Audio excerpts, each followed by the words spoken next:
سامعین ناظرین، infection control society آپ کی بہتر صحت کے لیے، آپ کو بیماریوں سے بچانے، پریشانیوں سے دور رکھنے کے لیے مختلف ویڈیوز کے سلسلے کو جاری کیے ہوئے ہم جس سلسلے میں آپ سے گفتگو کر رہے تھے وہ دل کی بیماریاں اور اس سے دور رہنے کے طریقے ہیں۔ تو لوگوں سے ہمیشہ اچھی باتیں کہیں، ان سے اچھی باتیں کریں، اور کسی نے بہت خوب کہا ہے کہ ہر روز ایسا نیک کام یا اچھی بات کرو جو لوگوں کے چہروں پر تبسم بکھیر دے۔ تو اپنے جذبات کے اظہار اور گفتگو شنید کا بھی ایک سلیقہ اور لوگوں کی باتیں ہمدردی، دلچسپی اور شائستگی سے سننے کا بھی ایک قرینہ ہوتا ہے۔ ہم خود اور دوسرے افراد یہ چاہتے ہیں کہ ان کی بات سنی جائے۔ بچوں کو بھی آپ نے دیکھا ہوگا کہ وہ جب کہتے ہیں نا، وہ چاہتے ہیں کہ اگر بڑے لوگ باتیں کر رہے ہیں تو ان کی بھی بات سنی جائے۔ وہ بار بار بیچ میں اپنی بات کو داخل کرنا چاہتے ہیں، ان کو جھڑک دیا جاتا ہے، لیکن ایسا نہیں ہے۔ اگر کوئی بچہ بھی بات کر رہا ہے تو اس کی بات دلچسپی سے سنیں، آپ اپنا سلسلہ گفتگو دوبارہ سے جوڑ سکتے ہیں۔ لیکن ہم نہیں چاہتے کہ ہماری بات جو ہے نا کاٹی جائے یا ہم اس میں انٹرفیئر کیا جائے۔ ہر آدمی اپنی بات سنانا چاہتا ہے، جس طرح آپ یہ چاہتے ہیں کہ آپ کی بات کو توجہ سے سنا جائے، خواہ کوئی اسے مانے یا نہ پانے، یا آپ کو کوئی نقطہ ملے یا نہ ملے۔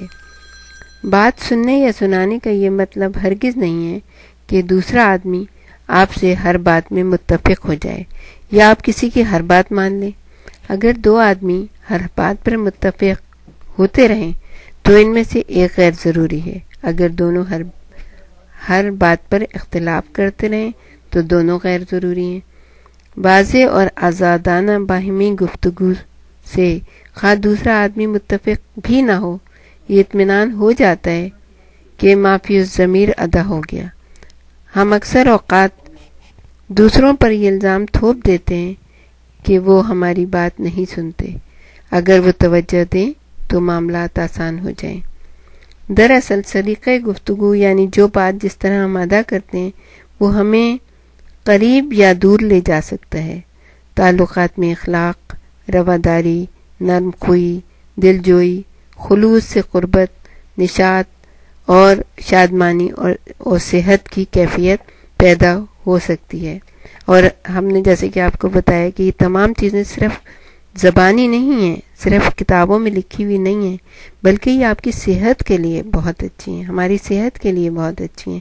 اگر ہم اپنی گفتگو کو اچھے طریقے سے ادا کرتے ہیں، اگر ہم اپنے جو مخاطب ہے اس سے اچھی گفتگو کرتے ہیں تو ہمارا دل بھی مطمئن ہوتا ہے، ہمارے جسم میں ایک انبساط کی کیفیت ہو جاتی ہے۔ اس لیے انسانی روابط و تعلقات کو جذباتی اور جسمانی صحت کے لیے ہمیشہ سے ضروری امر اور کامیابی کی کنجی سمجھا گیا ہے۔ سختی اور درستگی، بد اخلاقی، غیر خلقی سے بعد کرب، دل کے دورے، تکلیف اور علالت کی کیفیت پیدا ہو جاتی ہے۔ ایک دوسرے کی بات صحیح طرح سننے، سمجھنے، توجہ دینے اور کھلے دل سے ملنے سے اطمینان، التفات، قربت اور اندرونی بیماریوں کا تدارک ہو سکتا ہے۔ اگر کسی کو سنا نہ جائے تو وہ آزردہ، تنہا اور کمزور محسوس کرتے ہیں۔ آپ نے ہماری ایک اور ویڈیو اگر آپ نے سنی ہوگی تو اس کے اندر جو ریسرچ ہوئی تھی وہ یہی تھا کہ سب سے زیادہ کمزور بے بس انسان وہ ہوتا ہے جس کو تنہائی میں قید کر دیا جائے، 10 بیماریاں اس کے اوپر حملہ کر دیتی ہیں۔ تو وہ انسان کتنا تنہا ہوتا ہے کہ جس کی بات نہ سنی جائے، جس کا کوئی دوست نہ ہو، جس کو سب سے علیحدہ کر دیا گیا ہو۔ لیکن یہ جو زبان ہے ہماری، یہ جو ہمارا اخلاق ہے، یہی ہمیں دوسروں سے دور کرتا ہے۔ دور ہو کر یا تو لوگ پیچھے ہٹ جاتے ہیں یا حملہ کرتے ہیں اور لڑائی ہوتی ہے، اور بات جہاں سے شروع ہوئی تھی اس سے زیادہ خراب ہو جاتی ہے۔ نتیجے میں زندگی کی بقا اور صحت، ہماری جسمانی صحت ہے، وہ ہمارے سے خطر میں پڑ جاتی ہے۔ دوسروں کے ساتھ تعلقات میں، خواہ وہ کاروباری ہوں یا دفتری ہوں یا گھریلو ہوں یا آپ کی کلاس میٹس کے ساتھ ہوں، ان میں کبھی کبھی اختلافات اور سرگرانی کا پیدا ہونا فطری ہے۔ یہ کیفیت ایک کشمکش میں بھی مبتلا رکھ سکتی ہے۔ ہو سکتا ہے کہ اپنے احساسات، جذبات کو مسلسل برداشت اور زیر رکھنے کی کوشش میں ہم اندر ہی اندر بھٹی میں سلگ کر بے چین و مضطرب اور پریشان ہو کر خود کو نقصان ہی پہنچاتے رہیں، یا ناراضگی میں غصے سے بے قابو ہو کر بھڑک اٹھیں، اپنے گرد و پیش کے افراد کو مزید ناراض اور مخالف کر لیں۔ ایک مریض کی ہسٹری کے بارے میں آپ کو بتائیں گے کہ اس نے کہا کہ اس کے خلاف میں اپنے دل میں جو کچھ محسوس کرتا ہوں، اگر اس کے منہ پر کہہ دوں تو وہ اسے اپنی توہین سمجھتی ہے، سخت لڑائی جھگڑا شروع ہو جاتا ہے، وہ تابڑ توڑ حملے کرنے شروع کر دیتی ہے، برا بھلا کہتی ہے یا پھر روٹ کر بیٹھ جاتی ہے، مگر اپنی عادت نہیں چھوڑتی۔ میں اپنی وجہ نہیں بدلتا، نتیجے میں خود کو تنہا، آزردہ اور دور افتادہ محسوس کرتا ہوں، اور سبک سر بن کر یہ بھی نہیں پوچھ سکتا کہ ہم سے کیوں اتنے زیادہ ناراض ہو۔ میں کوشش تو یہی کرتا ہوں کہ اپنے جذبات کو قابو میں رکھوں، لیکن کبھی کبھی غصے میں جذبات پر قابو نہیں رہتا اور بھڑک اٹھتا ہوں۔ کیا کروں؟ مجبور ہو جاتا ہوں۔ سب سے سہل اور آسان طریقہ یہ کہ آدمی کسی بات کا اثر ہی نہ لے۔ اچھی باتوں اور صحیح گفتگو سے روابط قائم و استوار کرنا مشکل امر نہیں۔ ہر شخص کوشش سے بات چیت اور خوش اخلاقی سے اپنی جگہ بنا سکتا ہے۔ دوسروں کی باتیں توجہ اور ہمدردی سے سنیے۔ آپ کی گفتگو سے سننے والوں پر اعتراض، استحصاء اور طنز کا تاثر نہیں ہونا چاہیے۔ گفتگو میں ہلکا سا مزاح کھانے میں قدرے نمک کی طرح لطف دیتا ہے۔ اس کے برعکس مذاق کا انداز بدمزہ ہی نہیں کرتا، بلکہ مذاق کرنے والے کی ذہانت کا حقیر ترین اظہار ہوتا ہے۔ لیکن چھوٹا سا ہلکا سا مزاح جو ہوتا ہے وہ ہر ایک کو پسند ہوتا ہے، سننے والا بھی اس سے لطف اٹھاتا ہے۔ لیکن اگر مذاق حد سے زیادہ بڑھ جائے اور طنز محسوس ہونے لگے تو پھر جو کر رہا ہے مذاق، اس کا بھی انسان سمجھتا ہے کہ کس قدر نادان اور بیوقوف ہے، اس کا حقیر ترین، اپنی شخصیت کا حقیر ترین اظہار کرتا ہے وہ شخص، اور دوسرا شخص بھی اپنے آپ کو بہت ہی کمتر سمجھنے لگتا ہے۔ ہر شخص اپنے طرز گفتگو سے دوسرے شخص سے تبدیل ہونے کی توقع کیے بغیر ماحول میں متوقع اور خوشگوار تبدیلیاں لا سکتا ہے۔